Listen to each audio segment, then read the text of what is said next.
Y ahora pasamos a la conferencia de Miguel e Ismael Pantaleón, que nos van a hablar sobre Manifiesto de Movilidad Multimodal, pensamiento sistémico aplicado a la exploración colectiva del problema de la movilidad urbana. Voy a ver muy rápido. Miguel es consultor con una gran experiencia en pensamiento sistémico, en análisis, facilitación estratégica y transformación en el sector social, sector público y privado. Y Ismael Pantaleón desde hace más de 20 años acompaña equipos y organizaciones en el proceso de dar sentido a la complejidad para tomar decisiones. Y en 2013 fundó Ideas Infinitas, que es una facilitadora de innovación estratégica centrada en el uso de pensamiento sistémico, en el cual Miguel es partner también de Ideas Infinitas. Entonces, les agradezco que estén con nosotros y por favor pueden proyectar su ponencia. Tienen 20 minutos para la ponencia. Muy bien. ¿Pongo cronómetro? Ok. Bien. Buenas tardes a todos y a todas. A los de la última fila también. Qué suerte la última fila. Hay fuertes. Muy bien. Bueno, simplemente soy Ismael Pantaleón. Buenas tardes. Gracias por la oportunidad de acompañarles en el Congreso. Mi hermano Miguel se incorporará después en la segunda parte de la ponencia online. Somos socios, él opera desde Londres y nos acompañará en la segunda parte de la ponencia. Para mí es muy curioso estar aquí porque nosotros no venimos de la academia. Nosotros llevamos más de 8 años aplicando el pensamiento sistémico en la calle, con la gente, en el día a día, y ha sido muy interesante escuchar a la compañera cómo ninguna metodología funciona completa en la calle. En el laboratorio todas son muy bonitas, en el laboratorio es maravilloso, porque ¿qué no tiene el laboratorio? Contexto. Y la calle solo es contexto. Por eso esa necesidad que hablaba compañera de qué vamos a mezclar, qué tenemos que unir para que las cosas funcionen, ¿no? Para que realmente ayudar a hacer evolucionar, a transformar nuestras organizaciones y nuestra sociedad, ¿no? Básicamente, Ideas Infinitas, esta organización que componemos mi hermano y yo soy el de aquí. Bien, en Ideas Infinitas nos ayudamos fundamentalmente a dar sentido a la complejidad para ayudar a las organizaciones a tomar mejores decisiones con las menores consecuencias indeseadas y a poder innovar en contextos complejos, como los que nos rodean, ¿no? Y desde esa experiencia, desde esa forma de trabajar, venimos a compartir con ustedes uno de nuestros trabajos, este manifiesto de movilidad multimodal, ¿no? Para poder mostrarles cómo aplicamos el pensamiento sistémico y qué resultados dio y qué aprendimos de ello, ¿no? Y cuáles serían los siguientes pasos que, bajo nuestra experiencia, proponemos para seguir trabajando y poder generar esa transformación en un entorno tan complejo. Entonces, simplemente por contar... El manifiesto es como una gran herramienta para acelerar la adopción de una movilidad sostenible. Distintos actores. Toda la importancia del manifiesto es darnos una misma voz, una voz unificada a los distintos sectores que confluimos en este tema de la multimodalidad.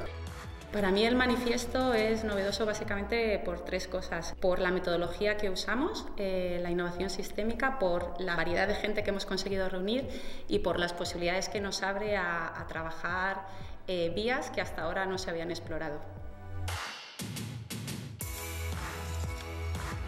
La primera parte ha sido un espacio que ha permitido al grupo conocerse, interactuar, generar un espacio de confianza. Y la segunda, y más grande, ha estado centrada en la reflexión a través de un mapa sistémico que habíamos preparado previamente y que permitía guiar la conversación y permitir que todos pudieran aportar su visión a ese mapa y a esa comprensión conjunta. Hemos estado 4 horas compartiendo puntos de vista y en el fondo pues está bien porque aprendemos juntos. Es que cuando lo ves todo junto en una misma mesa, en un mismo mapa, te das cuenta realmente la complejidad que tiene todo lo relacionado con la movilidad. La primera vez.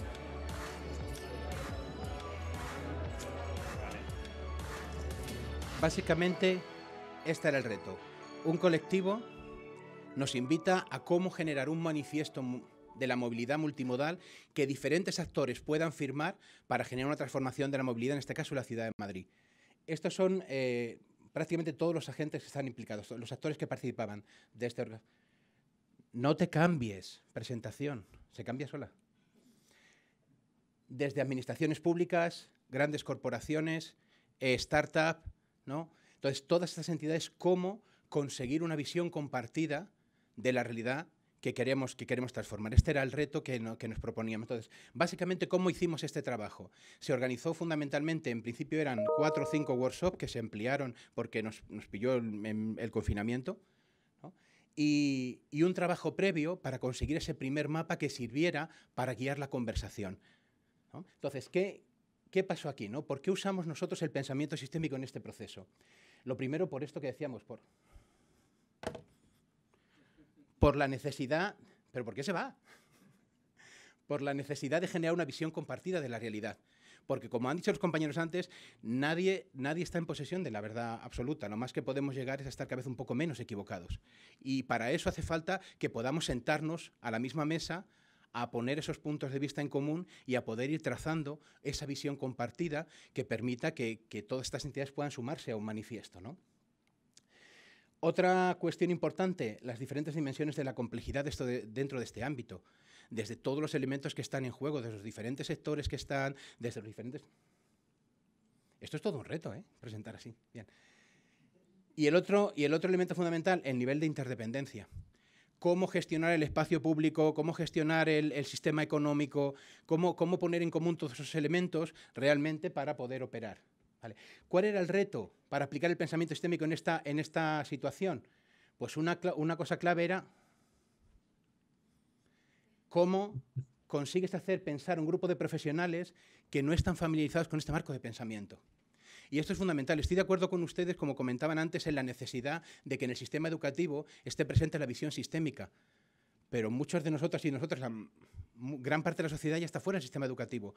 ¿Cómo hacemos que simplemente operando, simplemente transitando por nuestras organizaciones o por la vida, ya consigamos adquirir una visión sistémica? Y esto sucede, y algo que nos ha permitido, una experiencia como esta que nos permite nuestro trabajo a diario, es ver esa transformación en menos de una sesión. En menos de una sesión la gente entra a la sesión hablando de yo, lo mío, y acaba diciendo lo nuestro.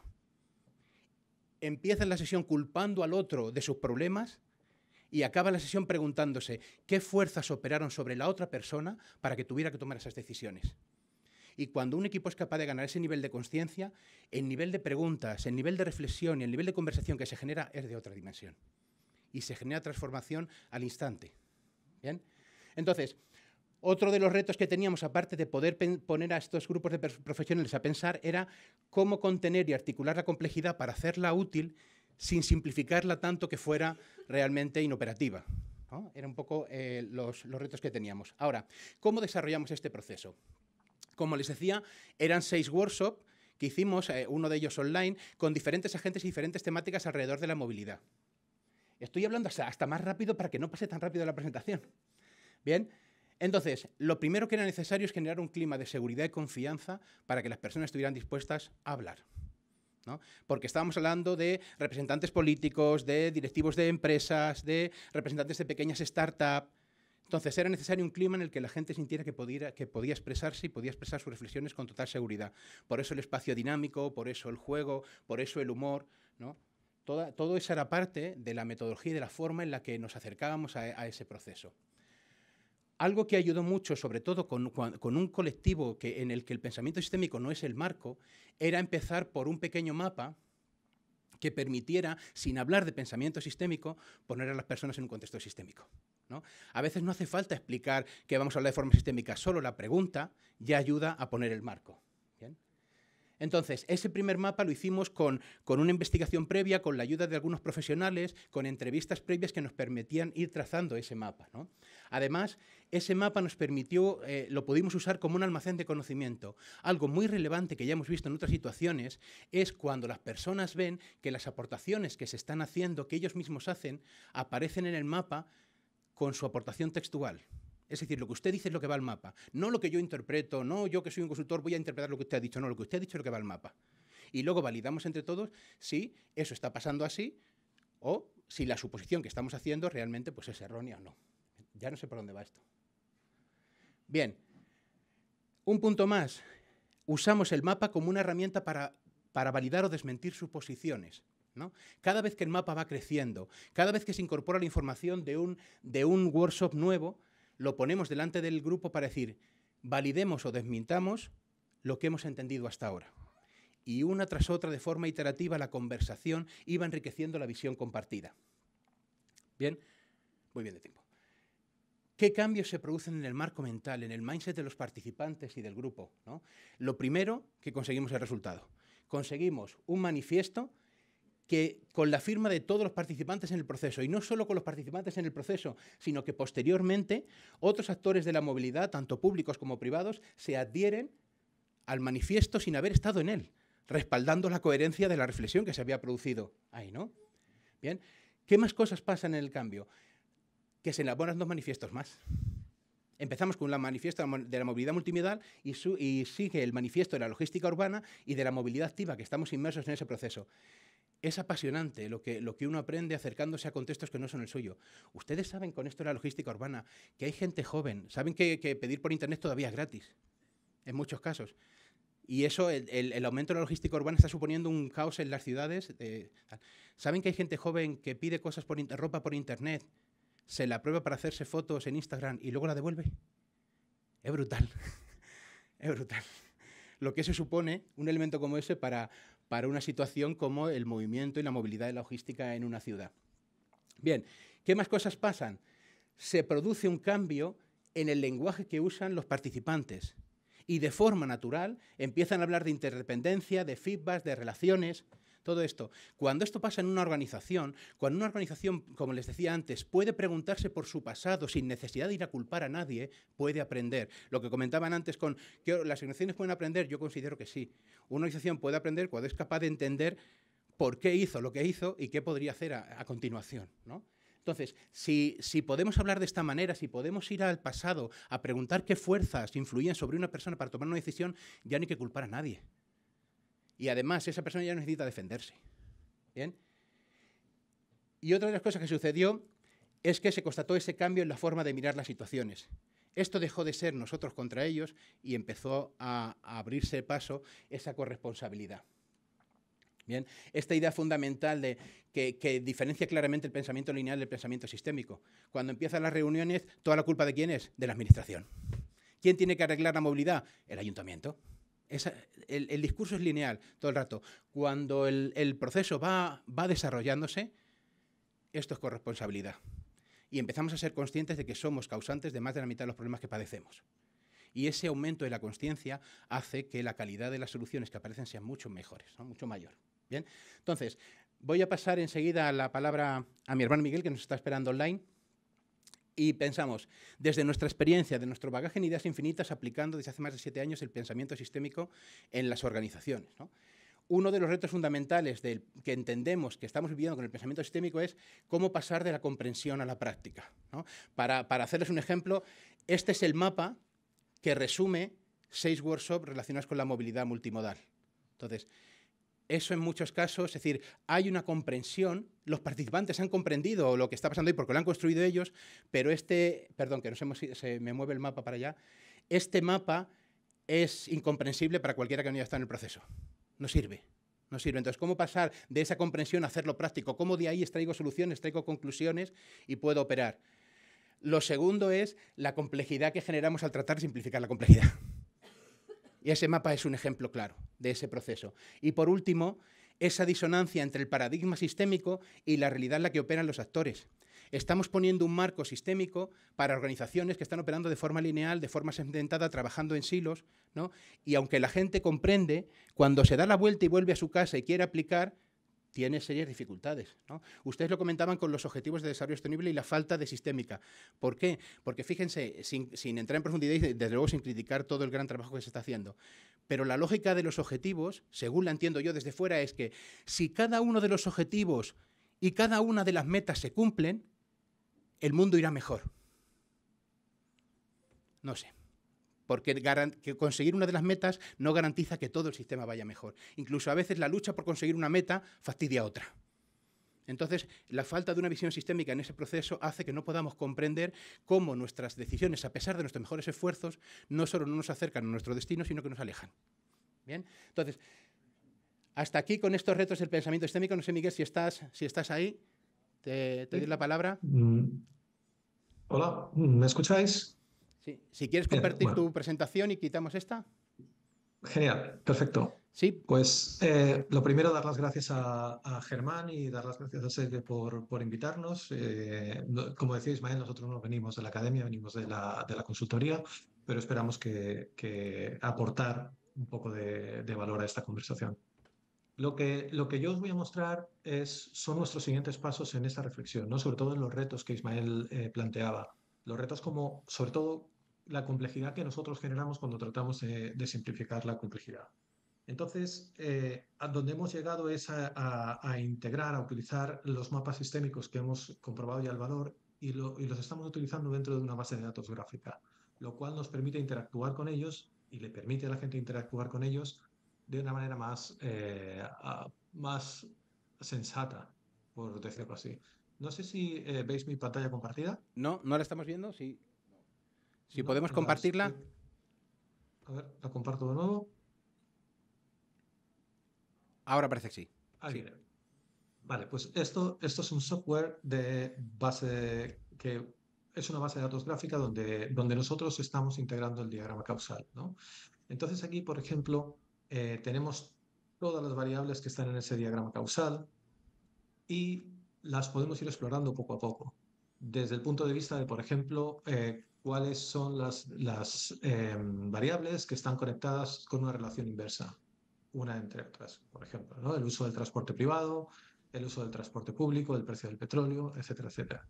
Al mismo tiempo, podemos explorar cuáles son las variables que tienen una relación directa. Y esto conformaría, por ejemplo, todo el diagrama causal. Esto sigue siendo complejo, pero lo interesante es que aquí podemos aplicar diferentes aproximaciones. Por un lado, por ejemplo, podemos utilizar la teoría de redes, ya que esto es una red, ya que es un network, podemos utilizar la teoría de redes para identificar a simple vista cuáles son las variables que ejercen más influencia sobre otras teniendo en cuenta el número de relaciones que salen de ellas, por ejemplo. En este caso, como vemos aquí, el riesgo de contagio sería la variable que más flechas están saliendo de ellas, ¿no? Que tienen más efecto sobre un número mayor de variables. Entonces, esto lo que nos permite es empezar a enfocar el diagrama en áreas o en zonas donde creemos que puede haber una mayor relevancia. 5 minutos, Miguel. Por otro lado, podemos identificar, por ejemplo, un clúster. Podemos identificar qué variables tienen relación con otras dependiendo del tipo de conexiones que hay entre ellas, ¿no? Por ejemplo, si lo hiciéramos así, las variables que comparten el mismo color están relacionadas por la forma en la que están conectadas. Suponiendo que hemos efectuado bien este diagrama y la gente ha ido refinando y validando las conexiones que existen entre las variables, entonces, de una manera visual, podríamos identificar qué variables influyen sobre otras y qué conexiones o qué grupo de variables están interconectadas, ¿no? Pero esto yo creo que es interesante, pero sigue siendo muy complejo. Lo interesante de esta herramienta es que nos permite, por ejemplo, deshacernos de todo y empezar a explorar qué otras variables, por ejemplo, influyen de manera directa o de manera inversa al riesgo de contagio. Y entonces podemos traer esto para que las personas exploren. Y, por ejemplo, las medidas anticontagio reducen el riesgo de contagio, la eliminación del pago en efectivo, la efectividad del tratamiento del... Perdón, Miguel, simplemente aclarar que este análisis de la movilidad se hizo en mitad del confinamiento y en mitad del crisis, con lo cual ese riesgo de contagio se refiere a la COVID-19 en medio relacionado con el transporte público y la movilidad. Eso es. Entonces, lo interesante es que una vez con una exploración visual, gracias a pasar un par de algoritmos a la red, podemos identificar cuáles son las variables más importantes y entonces empezar a explorarlas una a una o a explorarlas en combinación. Porque aquí, además de entender las variables que afectan al riesgo de contagio, podemos desplegar cuáles son los bucles o los feedback loops que están asociados con el riesgo de contagio para explorar las dinámicas, en qué dinámicas está involucrada el riesgo de contagio. Por ejemplo, el riesgo de contagio está conectado con las restricciones cuanto más riesgo de contagio, más restricciones por el estado de alarma, menos demanda de movilidad, menos picos de demanda y menos riesgo de contagio. Entonces podemos explorar las distintas dinámicas que hay. Pero lo interesante de esta manera de aproximarnos a los diagramas causales e ir explorando la complejidad es que podemos incluir otro tipo de información, como por ejemplo, esta variable en cuestión, este riesgo de contagio, a quién beneficia y a quién perjudica. Y en este caso hemos formulado categorías de actores por el tipo de ejemplo que teníamos, ¿no? Entonces, en este caso, lo que podemos hacer es el riesgo de contagio beneficia a la movilidad como servicio y perjudica al transporte colectivo. Y podemos preguntarnos quién está detrás de esta categoría, cuáles son los actores que realmente, que realmente están influidos. Claro, Ejemplo, perdón, Miguel, una clave de esta metodología es que un diagrama causal solo nos permite mostrar la relación. Y una base de datos gráfica a este nivel permite incluir muchos más datos sin aumentar la complejidad. Y permite poner ahí delante los actores, su relación. Claro, permite incorporar información dentro de los nodos, dentro de las variables, por ejemplo, dentro de los actores, dentro de las categorías, y permite incorporar información dentro de las relaciones, de tal manera que se puede explicar, se puede expandir la comprensión que nosotros podemos desarrollar sobre el mapa sin incrementar el nivel de complejidad. De hecho, reduciéndolo a medida que lo vas y aumentar, Un minuto. desarrollándolo a medida que exploras. Y finalmente lo que podemos hacer es entender cuáles son, por ejemplo, las variables que perjudican a distintos grupos de actores, ¿no? En este caso, por ejemplo, las variables que perjudican a la movilidad como servicio o al fabricante, ¿no?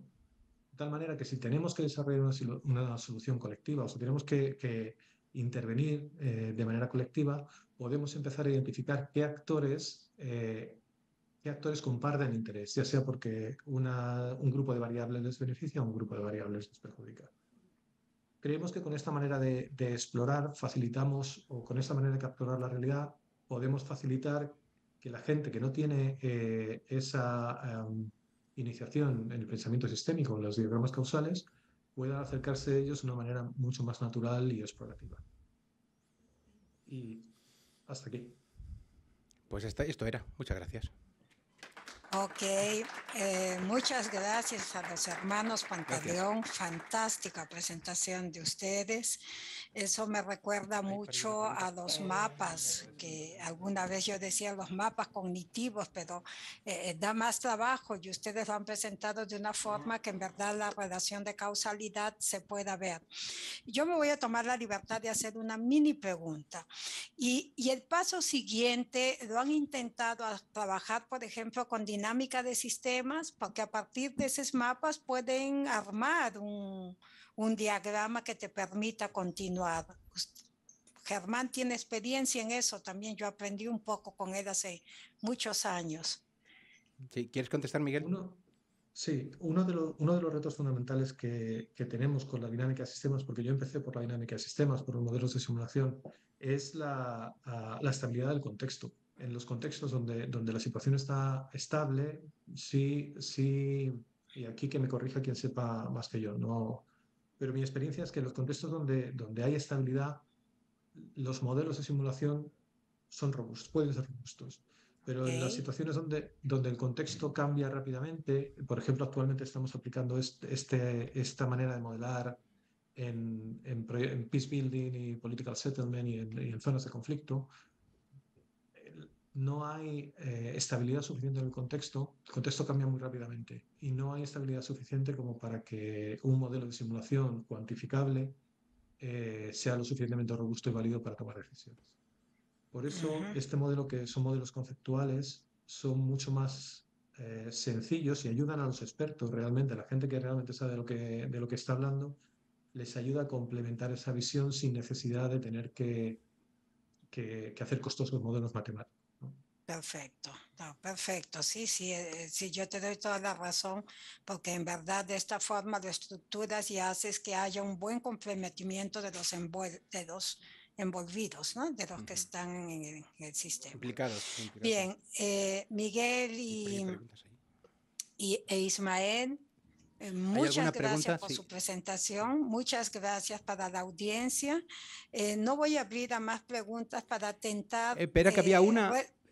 sí, perdón, pues no. Sí, claro. sí, es que había alguna pregunta por aquí. Sí. Contestamos rápido. Ok, tranquilo, no hay problema. Bueno, Miguel, Ismael, muchísimas gracias. La pregunta es sencilla. En la conexión que estabais identificando, o sea, lo que son en las propias relaciones, los enganches entre las relaciones, la tipificación y la amplificación que ibais haciendo, identificando a los agentes, viene extraído del proceso que vosotros hacéis expos a la definición del mapa, como lo que queréis mostrar ahí, o sea, el ámbito ya de relación, la etiqueta del ámbito de relación, se describe posteriormente en función a los fines que se quieran identificar en la toma de decisiones o cómo esas relaciones han sido identificadas. Claro, hay parte de la relación, la que tiene que ver con el mapa causal, sale de la investigación previa y del debate en los workshops, ¿no? Y luego hay toda una serie de datos que complementan esa base de datos gráfica, y Miguel, corrígeme cuando consideres, que se va incorporando o antes o después. ¿Por qué? Porque sabes qué actores tienes, sabes qué recursos están poniendo sobre la mesa, incluso cuánto dinero hay sobre la mesa, cuándo se cierran los plazos, cuándo todo ese proceso, toda esa información está disponible en muchos casos. O sea, el proceso de investigación no es solo el momento de sentar a la gente en un workshop para comentar, sino toda esa recopilación de información y ese análisis que complementa y enriquece el mapa. ¿Te he contestado?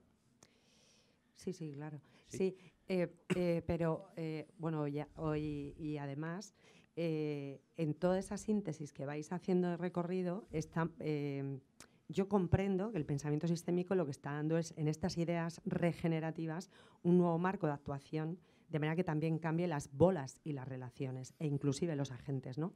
Entonces, esa transformación, veo que en esta fase y lo que se muestra...